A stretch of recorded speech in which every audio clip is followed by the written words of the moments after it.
शालार्थ पोर्टलवरती पगार बिल कशा पद्धतीने तयार करायचे याविषयीची माहिती आपण मागील व्हिडिओमध्ये पाहिली आहे। आजच्या व्हिडिओमध्ये शालार्थ पोर्टलवरती फरक बिल कशा पद्धतीने ऍड करायचं, नवीन सप्लिमेंटरी बिल ग्रुप कशा पद्धतीने क्रिएट करायचा, मेडिकल बिल किंवा फरकाचं बिल शालार्थ 2.0 यावरती कशा पद्धतीने तयार करायचं याविषयीची माहिती पाहणार आहोत। सर्वात अगोदर आपल्या संगणकाचा कोणताही एक ब्राउझर ओपन करा। ब्राउझर म्हणजे शालार्थ असे कीवर्ड सर्च करा। एक नंबरलाच आपली वेबसाईट येईल, त्या वेबसाईट वरती क्लिक करा। क्लिक केल्यानंतर आपल्या समोर एक नवीन पेज ओपन होईल आणि त्यामध्ये अशा पद्धतीची साईट ओपन होईल। या ठिकाणी तुमचा शालार्थ आयडी आणि पासवर्ड टाकून लॉग इन करा। मी माझ्या शाळेचा युजर नेम आणि पासवर्ड टाकून लॉग इन केला आहे। सर्वात अगोदर आपल्याला बिल ग्रुप तयार करायचा आहे। बिल ग्रुप तयार करण्यासाठी वर्कशीट, पेरोल, ऑर्गनायझेशन किंवा ऑफिस प्रोफाइल यामधील बिल ग्रुप मेंटेनन्स या ऑप्शन वरती क्लिक करा। त्यानंतर तुमच्या समोर अशा पद्धतीचं पेज येणार आहे। या ठिकाणी आपल्याला बिल ग्रुप तयार करायचा आहे। या ठिकाणी आपले अगोदरचे 2 बिल ग्रुप तुम्हाला इथे दिसतील। आपल्याला तिसरा सप्लिमेंटरी बिल ग्रुप तयार करायचा आहे। त्यासाठी सर्वात अगोदर या ठिकाणी जी स्कीम असेल ती स्कीम नेम सिलेक्ट करा। त्यानंतर या ठिकाणी डिस्क्रिप्शन मध्ये आपल्याला बिल ग्रुपचं नाव टाकायचं आहे। तर या ठिकाणी पहिलं नाव आहे ते पहिलं नाव काढून मी या ठिकाणी इथला सप्लिमेंटरी हा शब्द कॉपी करून सप्लिमेंटरी बिल फॉर आपल्या शाळेचं नाव इथे पुढे टाकत आहे।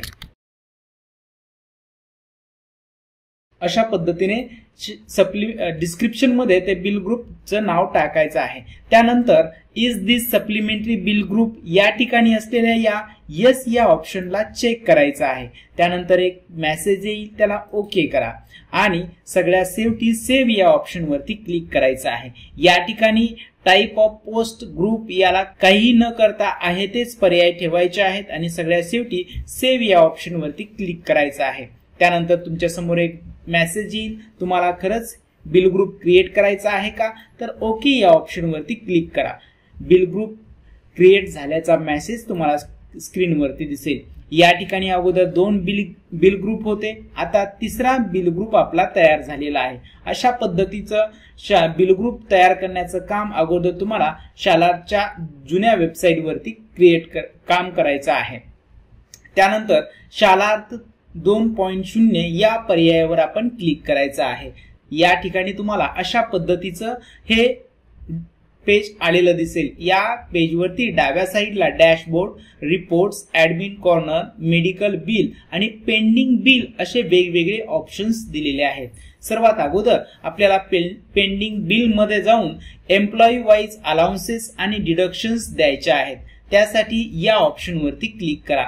त्यानंतर ज्या कर्मचाऱ्याचं बिल काढायचं आहे त्याचा शालार्थ आयडी तुम्ही इथे टाकून सर्च करायचा आहे। इथे तुम्ही त्याचं नाव जरी टाकलं तरी त्याचा शालार्थ आयडी सर्च होतो किंवा खालच्या बाजूला त्याची नाव आलेली असतील त्या नावावरती आपण क्लिक करून सुद्धा त्याला अलाउन्सेस आणि डिडक्शन्स देऊ शकता। या ठिकाणी रिमार्क मध्ये तुम्ही ऍज पर GR किंवा पेंडिंग बिल अशा पद्धतीचं कीवर्ड्स टाकू शकता। त्यानंतर आपल्याला ज्या टॅब खाली फरक बिल अदा करायचं आहे त्या टॅब सिलेक्ट करायच्या आहेत।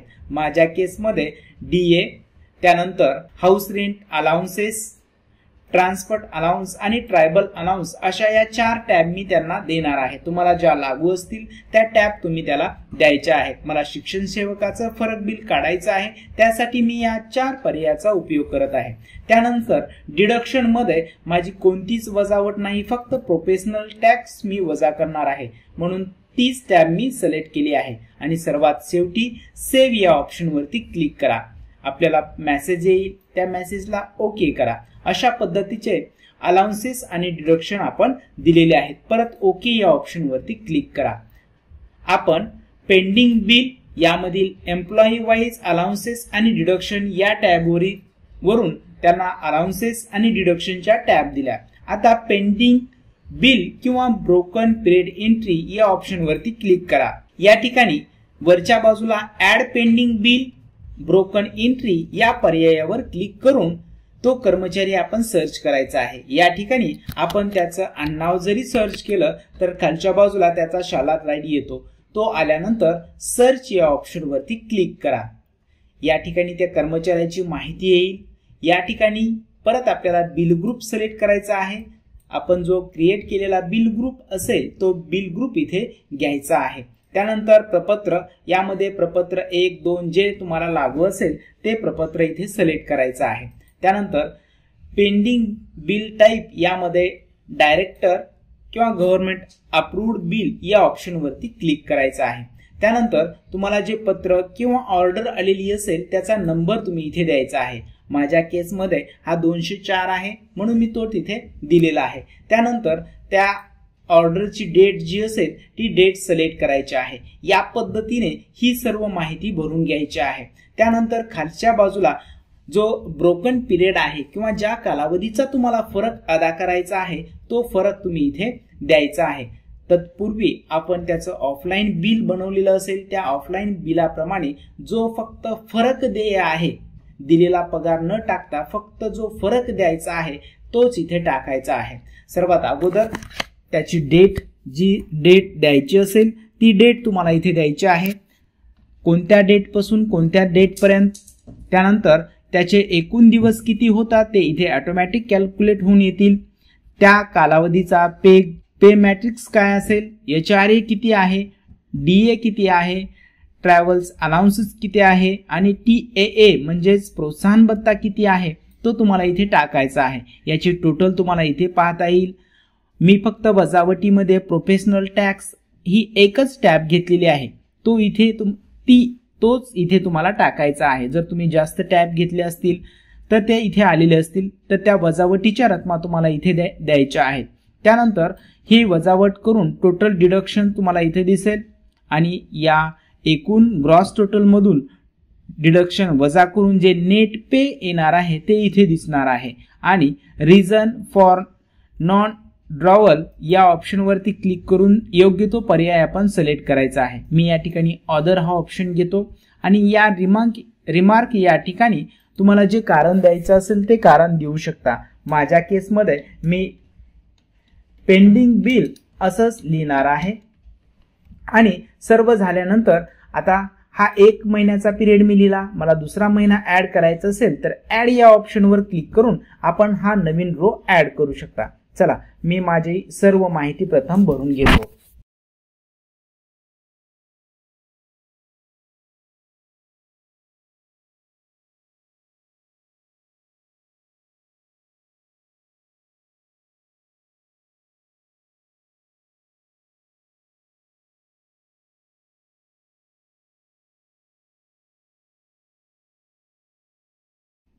या पद्धतीने मी माझ्या सर्व रकमा टाकून घेतलेल्या आहेत।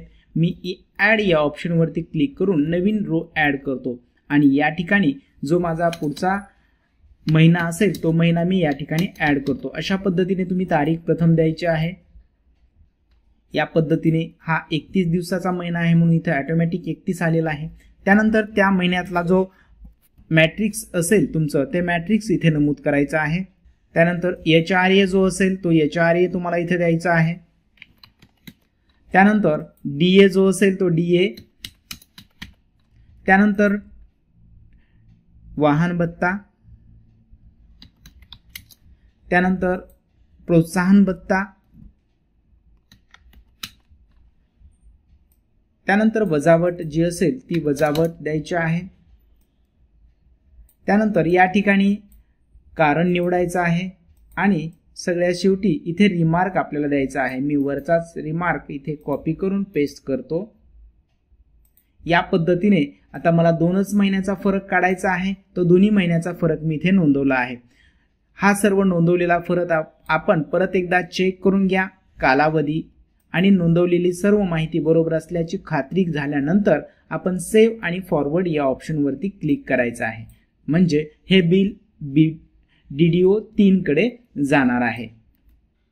या ठिकाणी मी सेव्ह आणि फॉरवर्ड या ऑप्शन वरती क्लिक करतो।